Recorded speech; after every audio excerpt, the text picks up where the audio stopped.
universe is not Santa Claus, right? You're not going to like wake up the next morning and then there's going to be the perfect job waiting for you under the tree. Like, wouldn't that be great? But you have to create this partnership. So you're going to ask, send me the signs, the synchronicities, the people, the opportunities, the resources, and help me recognize and act on them when they arrive. Welcome to the Happiness and Progress podcast. I'm your host, Danielle Craig.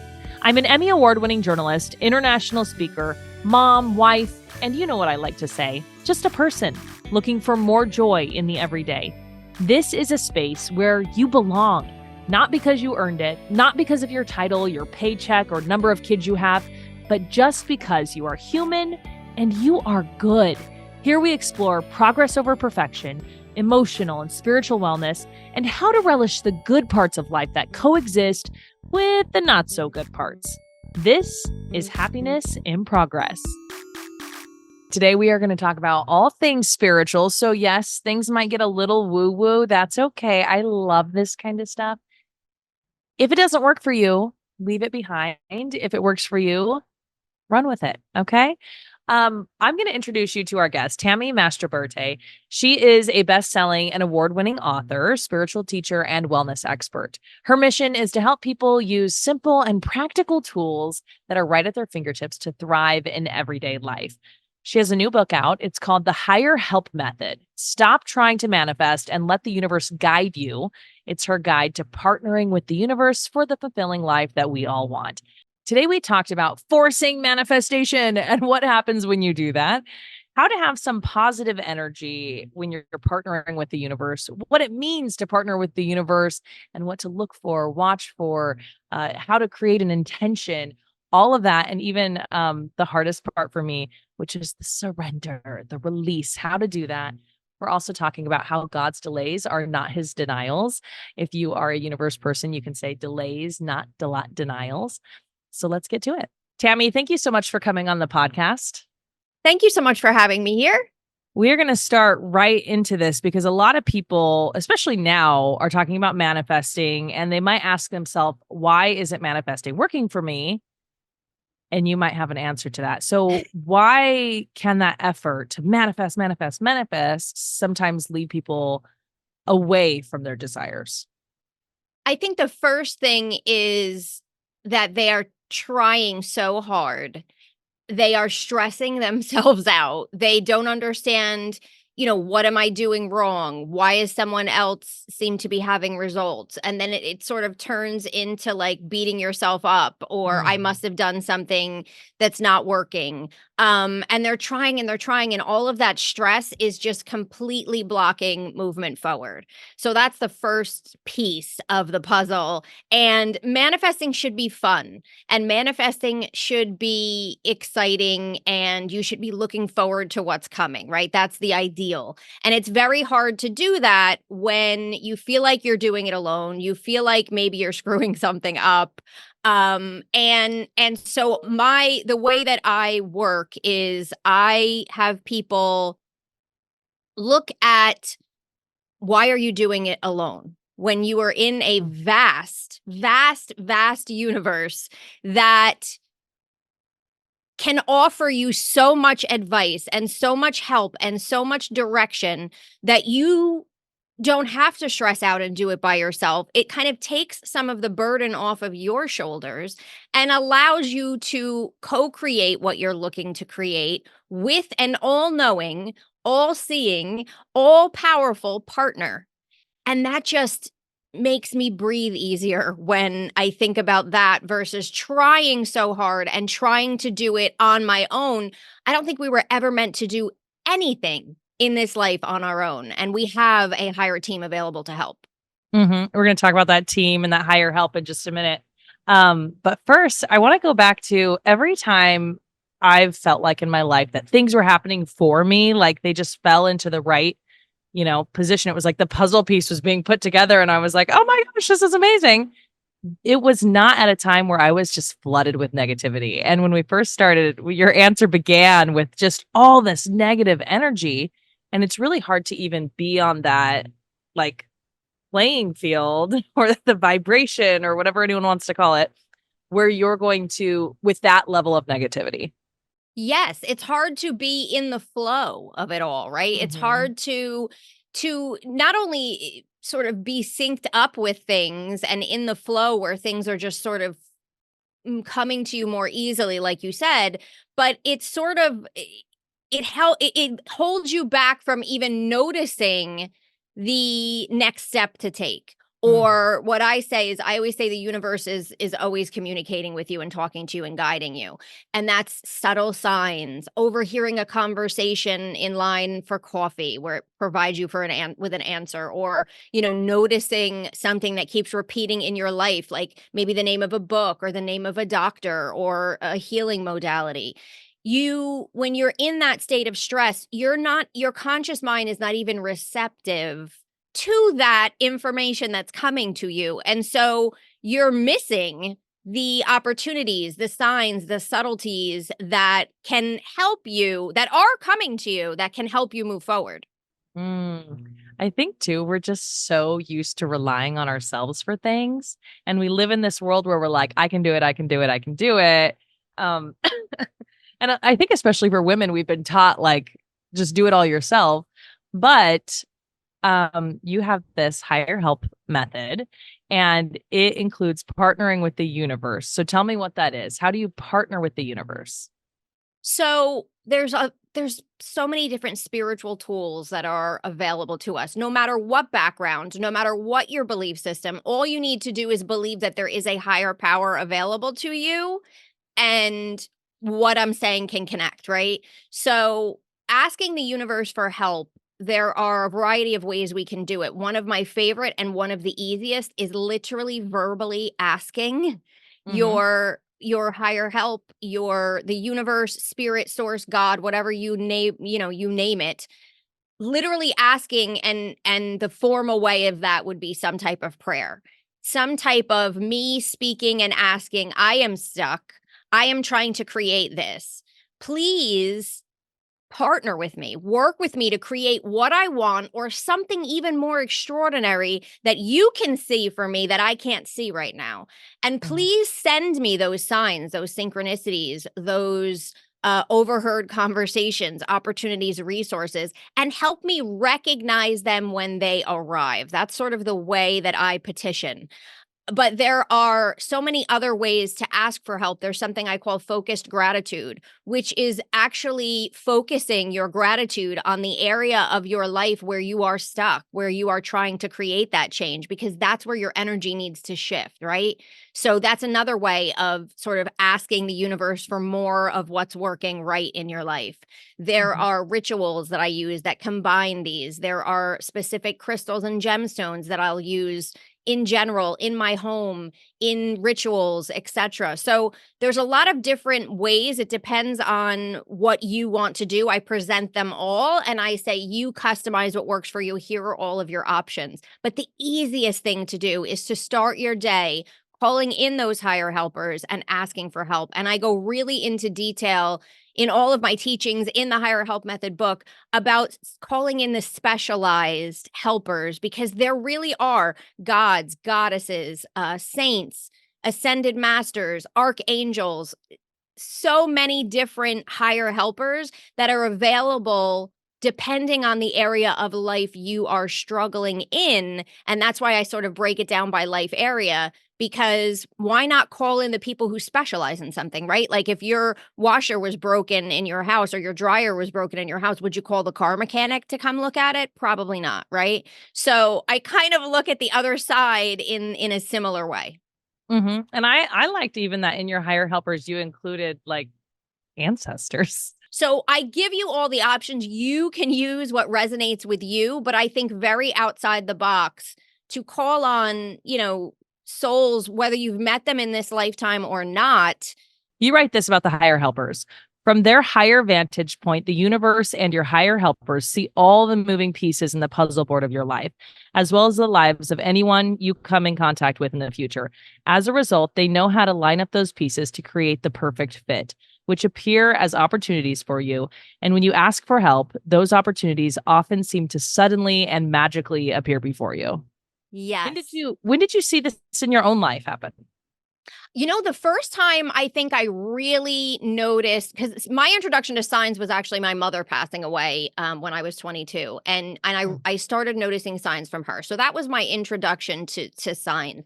I think when I started seeing this synchronicity of life and how things just really line up was when I first decided. It was probably I was in my late 20s and I was just really delving into all of these spiritual topics, and I was thinking about going on a retreat. I worked in New York City at the time, and I realized that Deepak Chopra had a Chopra Center there. And Mm. I was thinking about going on a perfect health retreat, but I was like, oh, I don't know. It's expensive. Do I want to spend the money? Do I want to take the time off? All the things we do to like talk ourselves out of doing something.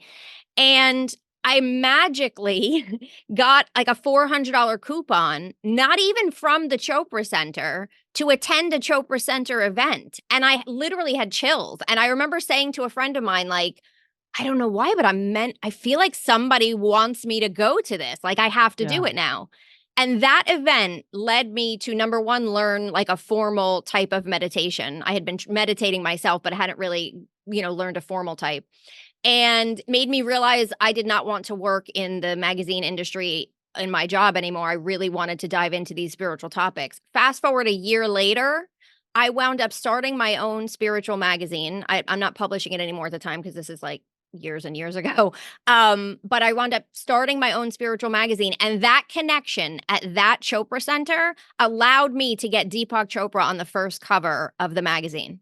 Oh my And gosh. which is insane. That's So, insane. and there's more like dots in there that I'm fast forwarding through. I actually talk about it, I think, in my first book, The Universe is Talking to You. But it's like I had no idea, right? But when I looked back, I was like, that coupon magically appeared to push me to go, and all of these other dominoes wound up falling down because of that. And that's when I Yeah. started realizing we are so much more guided than we think we are. And Yeah. and there is and if we can start consciously interacting and partnering and working and communicating with this power, oh my gosh, things work so much faster because they're working in your life now, you just don't realize it. But when you start realizing it and actively participating it, it's a whole other level. Yeah. Right.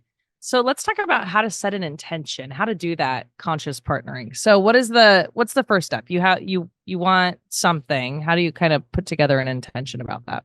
You want to really get clear on what it is you're trying to create, right? You want to really get clear on what would I actually like to see? Always being open to something better that you can't imagine, but you sort of need that jumping off point, right? So I tell people, it's not enough just to know, like, I don't want this anymore. You want to have some type of an idea of what it is you want to create. So I tell people, look at what you don't like, because most people can do that really easy and really quickly. And just make a list of here's all the things, my job, here's all the things I don't like, my money situation, here's all the things I'm not happy about, my relationship status, whatever. And then ask yourself, what would I like to see instead? What would I Mm. like to see or experience instead? And get that jumping off point. It does not have to be super specific. In fact, I think it's better to not be super specific, because then you're sort of leaving it open, but you still have that jumping off point. It can literally be, I want a job that I love waking up and going to every day, where I feel like I'm serving others. You can Mm. start there, right? And that's paying me X, Y, and Z. And then see where it goes. If you really are specific, like I am a nurse and I want to work in a hospital or something like that, you can add that in. But always be open to something better. And then you want to Mm. set that intention of, I am now, a nurse working in a hospital being paid X, Y, and Z, and I love my coworkers and the company I work for. And then you go from there and you just tell the universe, here's my intention.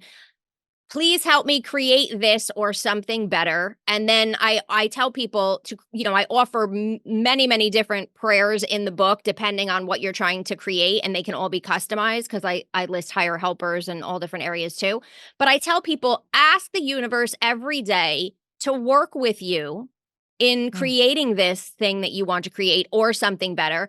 And ask don't just, I always say the universe is not Santa Claus, right? You're not going to like wake up the next morning and then there's going to be the perfect job waiting for you under the tree. Like, wouldn't that be great? But you have to create this partnership. So you're going to ask, send me the signs, the synchronicities, the people, the opportunities, the resources, and help me recognize and act on them when they arrive.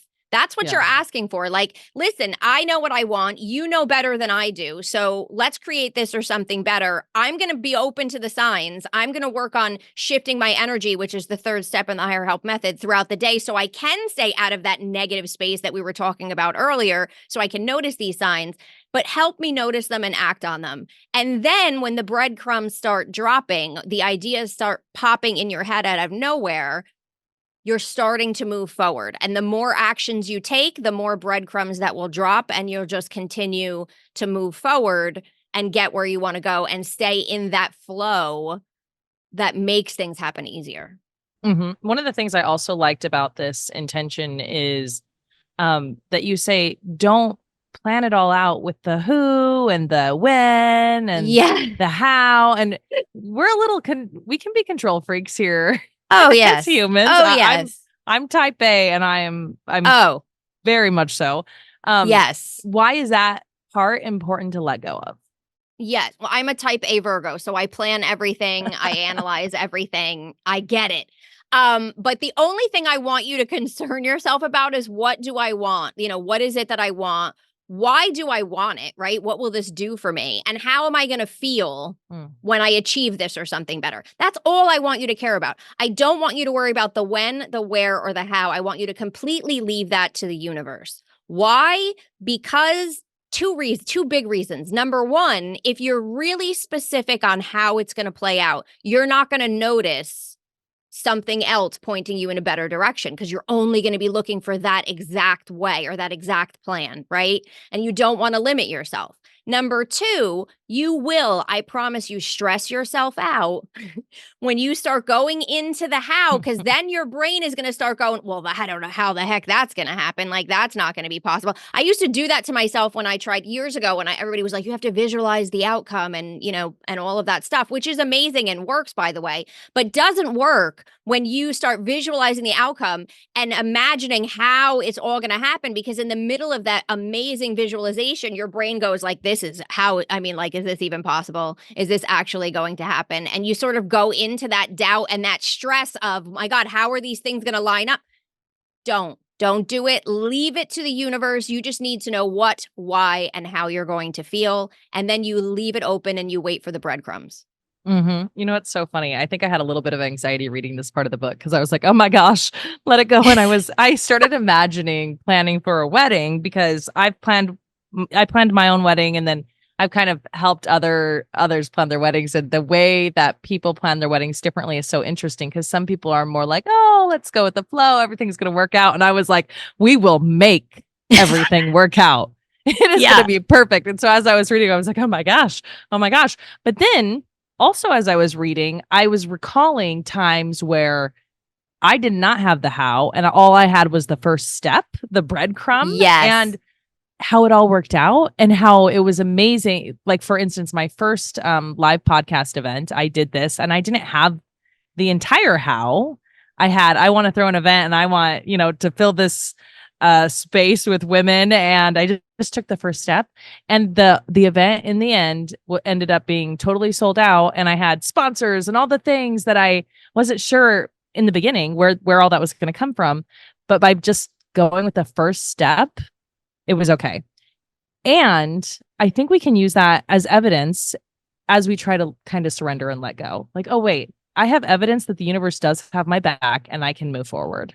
Exactly. And that's the biggest thing. First, I just have to say, with the wedding thing, I was so nonchalant about my wedding, and my husband and I pick the venue. We actually, we were brought to the venue by the universe before we even were engaged. I think we got engaged like a month later, but we were just Amazing. talking about what are the places we would like to get married in. And I was like, I don't want the traditional thing. I would love, maybe we can find something with a fireplace or something, because we both love like lighting fires and candles and all of that kind of stuff.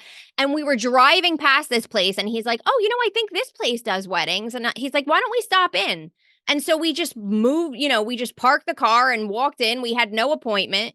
And we walked into a huge room that looked like kind of like a barn, but it wasn't a barn, but it had a huge stone fireplace at the Wow. end of the, and I was like, this is it. We never went to another vet. Like we were just like, this is it. And that was before we even got married. That's how you don't have to worry about the how, right? Like it just, Yeah. you will be sent. I'm just thinking of when we released that how, I feel like Mhm. it's so much bigger than what we could have. The result ends up being so much bigger than what we could have done alone.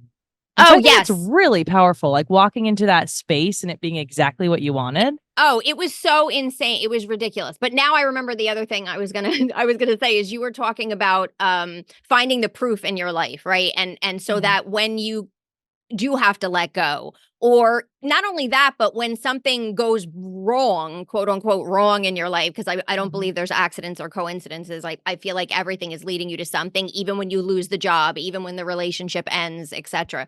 But in my first book, The Universe is Talking to You, I talk about finding this proof because I can tell you stories all day long and Mm. other people can tell you stories all day long. But until you see it in your own life, and go, oh, wait a minute, I actually am guided. Oh my gosh, wait, the last time I lost my job, I wound up, finding something that was even better, that paid me more money, that made me happier. Or, oh, I lost this job, but I went to this new place and then I met my now spouse, right? So, like, when you can find those things, and there's an exercise I call Follow the Footsteps, where I actually have you go back and trace some of that out. When you start seeing that in your own life, it's easier. It's easier to surrender, but B, it's also easier to sort of trust and have faith that even when something goes wrong, seemingly wrong in your life, it's leading you to somewhere better. And it takes some of the sting and some of that, it gives you some certainty in the uncertainty.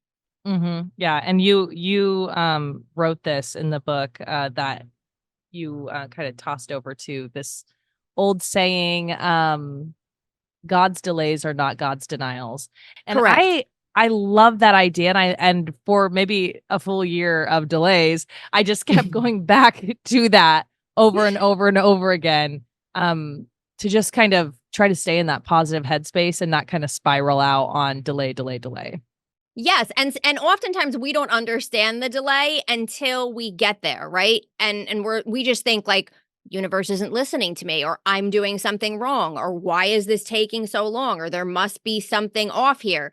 And then when we get there, we go, "Oh, I now see those puzzle pieces that had to be in place that wouldn't have been in place until now." So if you are going to find your dream job, but somebody is in that dream job right now, but is leaving that dream job in 6 months, you don't understand why it's taking 6 months, but the universe is like, "Hang in there, we're setting it up." Right? Mm. When I always tell the story. When I met my husband, I did a whole ritual. I always joke with him that I manifested him in a crock pot in the backyard because I literally did an entire ritual, right? 8 months before I met him. It took 8 months because at the time that I did that ritual, he was ending a relationship, but he was still married. And Mm. so obviously he needed to end the relationship, kind of grow from that for a little bit. And he always says to me, Tammy, if I would have met you months earlier, I don't know if it would have worked because I Wow. became the person I am over that time, right? I became a different person. I grew into a different person. And so you might be thinking like, where is my person? And the universe is like, it's, he or she is coming, but let these puzzle pieces sort out, right? And Yeah. we don't always know it, we don't always understand it, but there's always a meaning. Once we get there, we go, oh, I get it now. I know why I had to wait. Mhm. I think Steve Jobs has a quote about that too. It's like looking back, you can see, oh, that's why everything Yes. happened. Looking forward, it's a little scarier, and that's why you have to surrender. So we have, looking at proof for surrender. Surrendering is such a challenge for me. And it's so funny because I'm such a control freak, and as a human, I don't really have any control, but I like the illusion of control. So when I Yeah. talk about surrender, I get a little nervous. What are some other ways, that I can, or anyone else that might have the same problem? I think I have a lot of type A listeners. Um, Yeah. what are some other ways that we can learn to release, surrender, let go? Yes. So I actually have the perfect, so because I think because I am a Virgo and because I am type A, I still need reassurance, Yeah. right? Yeah. Like I still, it's like, okay, I'll surrender and I understand and I know you're working it all out and you're doing all of your thing, but like, can I just check in and get like a, hey, I'm still here from you just so I know, like, okay, keep going. And so that's where I came up with my asking for a sign of reassurance, asking for Mm. a sign that, hey, you're hearing everything I'm saying and I'm still on the right track and I just need to keep plowing ahead because something is coming. You just kind of can relax a little bit and be like, okay, I'm still in control. It's still working. I can still relax and understand that the universe has got it and we're just going to keep plowing along and see what happens.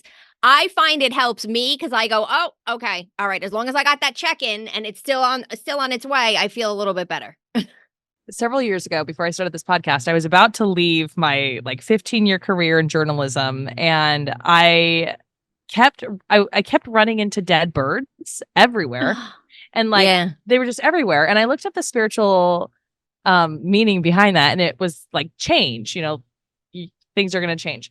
And one morning I was up like at 4 or 5 a.m. and I was listening to a book about it was by a journalist and it was the experience of journalism. And I was like, I can't do this. Like, this is amazing. I love journalism. I can't leave.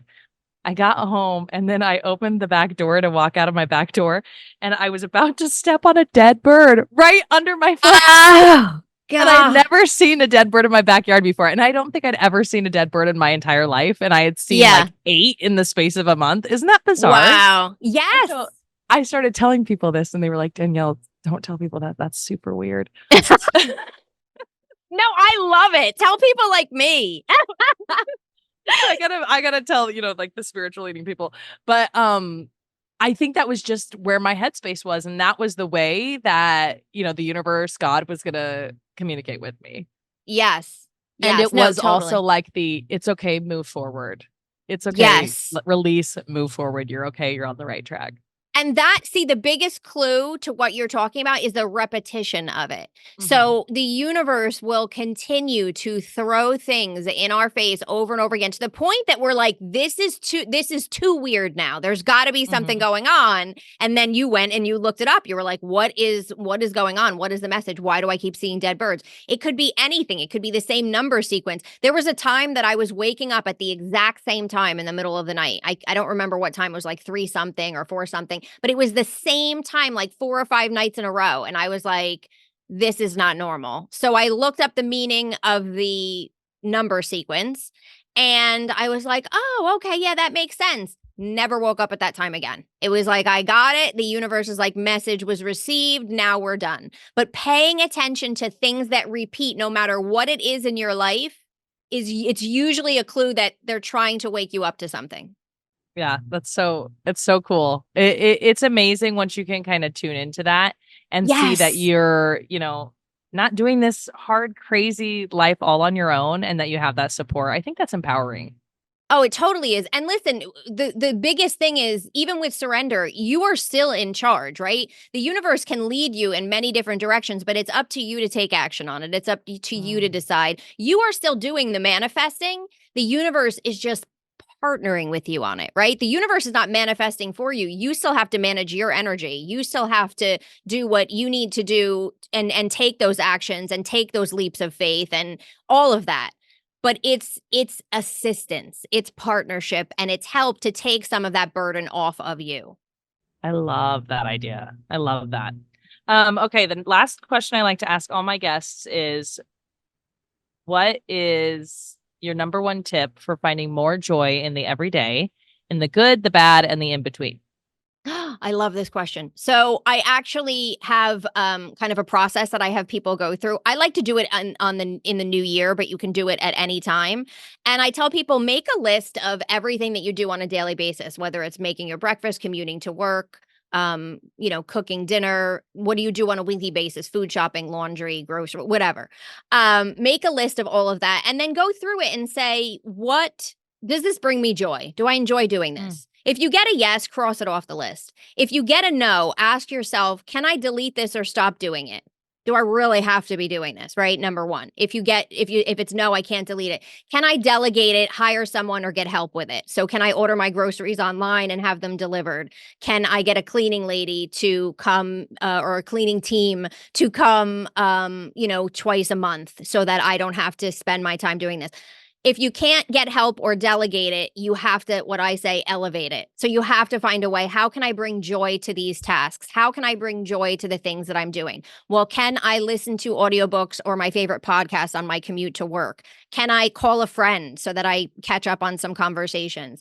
Can I do all the laundry and then fold it while I'm binge watching my favorite Netflix show? Like, how can I incorporate joy into the things that I'm doing that I have to do, but I should be enjoying doing? And then I always tell people at the end of the week, on that weekend, do one thing on your time off that brings you joy. I don't care if it's going to get the latte at your local coffee company, if it's gardening, if it's cooking, if it's baking, if it's reading. Schedule something in just for you to not only feel good, but to raise your energy, to raise your vibration, and because you deserve it. Yeah, I love that. I delegate or elevate. I've never heard that. That's such a great idea. I I really dislike cooking, and I used Yeah. to not cook, and then I had kids, and I was like, I guess I have to cook because these kids have to eat, and Yeah. I guess it should be like healthy. And so I had heard someone say, when I cook, I'm like, I'm cooking for my kids and they're going to be so healthy and strong and I love them. And so I tried that for a while and I was like, wow, I still really hate this.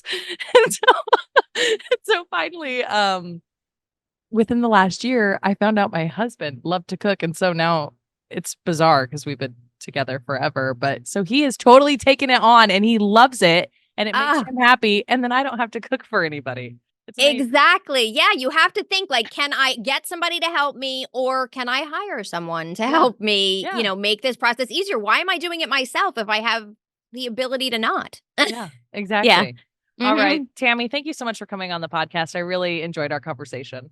Oh, me too. Thank you so much for having me. I think what will work for me is setting that intention, and the surrender is so powerful. I'm really, really going to challenge myself to lean into that. If you enjoyed this conversation, go ahead and hit subscribe so you'll get a notification on the next episode. And I want to thank you for being here on Happiness and Progress.